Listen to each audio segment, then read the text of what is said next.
From the retirement of the UFC's two-division champion to the gender inequality and rampant sexism in the promotion, here are the top reasons why the women's UFC is in major trouble. Amanda Nunes pulled off yet another epic win at UFC 289, snatching victory from Irene Aldana like a boss. The Lioness dominated the fight from the get-go, leaving no doubt in anyone's mind as she walked away with a unanimous decision, securing her reign once again. But right after her dazzling triumph, Nunes dropped the bombshell, announcing her retirement from the MMA. Talk about throwing us a curveball. She even vacated her bantamweight and featherweight championships, leaving us wondering about the fate of both the women's divisions. Because let's face it, the 145-pound division has always had a shortage of contenders. It's the heaviest weight class for the ladies, so finding fighters willing to step up has been a struggle. With Nunes hanging up her gloves, fans are guessing that the division might bite the dust. When Dana White, the big boss, was asked about it, he hinted that it's probably a yes, but he ain't making any hasty decisions right after a fight. Fair enough, right?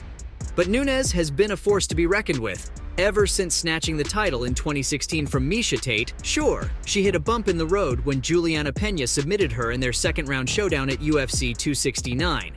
But Nunes wasn't about to let that define her. She got her redemption in the rematch at UFC 277, reclaiming her bantamweight crown with authority. When asked about Pena and whether she'll fight for the bantamweight championship, Dana said it would make sense, since the Prez has been teasing us with his words on the fate of the women's bantamweight division. But let's be real though, without enough fighters stepping up to the plate, it seems highly likely that they'll shut down the division. It's a tough pill to swallow, but that's the game. Women's featherweight is one more division where Nunes is victorious, making her mark in 2017. But despite what you may think, this division has been all over the place. UFC still hasn't bothered to put up a proper top 10 on their rankings page because it experiences so many fluctuations. Since 2017, UFC has had its eyes set on Cris Cyborg Justino, and they wanted her to throw down with Ronda Rousey. But the problem was, Justino had trouble making weight even for a 140-pound catchweight fight. So instead of solving the issue within Justino, they said, hey, let's create a new weight class just for Cyborg. But Justino turned down the offer to be in the first ever featherweight title fight, since she needed more time to hit that weight safely. The UFC ended up booking a title fight between Holly Holm and Germaine de Randamie, who were both bantamweights fighting at a higher weight. De Randamie won, but she refused to fight Justino. The UFC's entire reasoning just came crashing down, since de Randamie said she wouldn't step in the cage with Justino because of her past with performance-enhancing drugs, and the UFC wasn't having any of that, so they stripped de Randamie of the belt without her even defending it once. They then set up a title bout between Justino and Tonya Evinger for the vacant championship, and Cyborg managed to defend the belt a couple of times before Amanda Nunes took her down in 2018.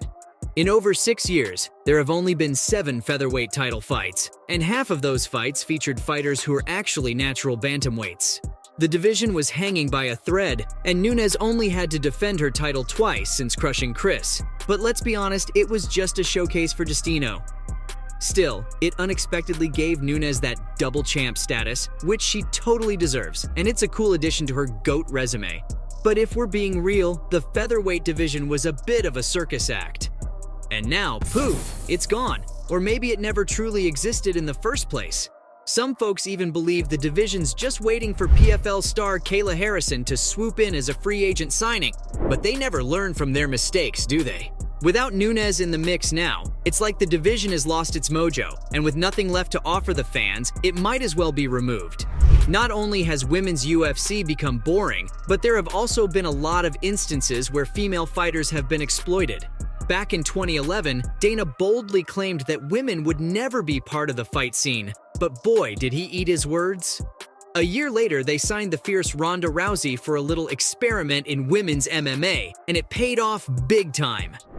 Rousey became an absolute legend, breaking records and making bank, and she was the highest paid athlete in the UFC, leaving the boys in the dust. Even though Rousey hung up her gloves ages ago, the UFC hasn't stopped promoting their badass women fighters. Lawrence Epstein, the COO at the UFC, spilled the beans to Sportico and admitted that women athletes are a massive moneymaker, bringing in new fans and boosting the UFC's bottom line. Can you believe it? They've transformed the game. They promote women and diversity as if they care about it. But honestly, they all just think of women as an object. Just because women are in the UFC doesn't mean they're treated fairly. There's still a lot of work to be done. Women fighters deserve equal respect, pay, and opportunities. The UFC loves to brag about being different from other sports, claiming that female fighters can earn just as much as the men.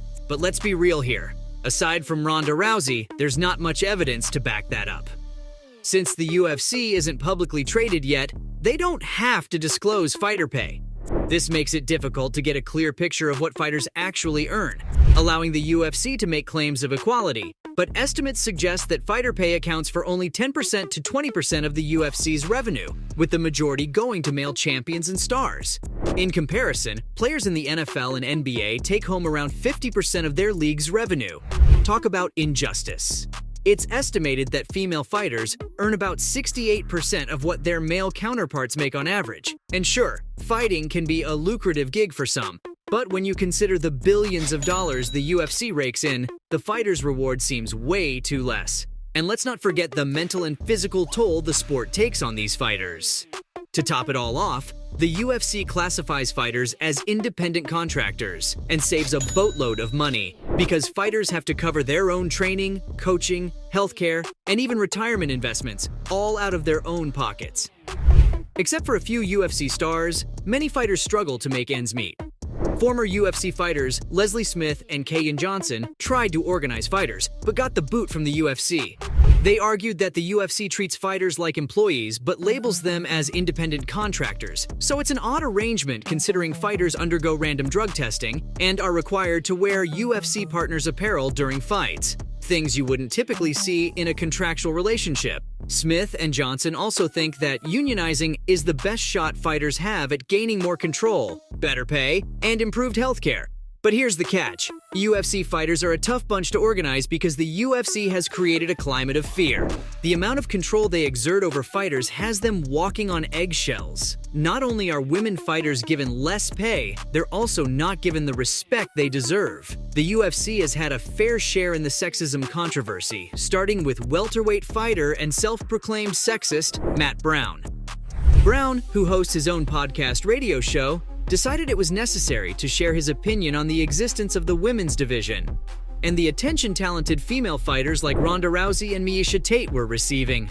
In his rant, Brown not only took personal shots at Rousey and Tate, but he also expressed his thoughts on what he thinks is a more appropriate attire for female MMA fighters, saying that they should be topless if fans were expected to pay for a pay-per-view event featuring women's fights. His disrespectful and objectifying remarks were completely uncalled for. And to make matters worse, Brown decided to bring outdated biological points into his argument, claiming that women lack the body type and power necessary for knockouts in MMA. Comments like these just prove that the person has no clue about the incredible skills and talent of female fighters. And it's all part of keeping those outdated stereotypes alive. The UFC did release their own statement, saying Matt apologized. But the disrespect didn't end, because this is only one of the many sexist comments women fighters have received at the UFC. Having to listen to such negative comments and not receiving their well-deserved pay, it's only natural that women's UFC is dying. So there you have it. From the gender inequality and rampant sexism in the promotion to the retirement of the UFC's two-division champion, these were the top reasons why women's UFC is in major trouble.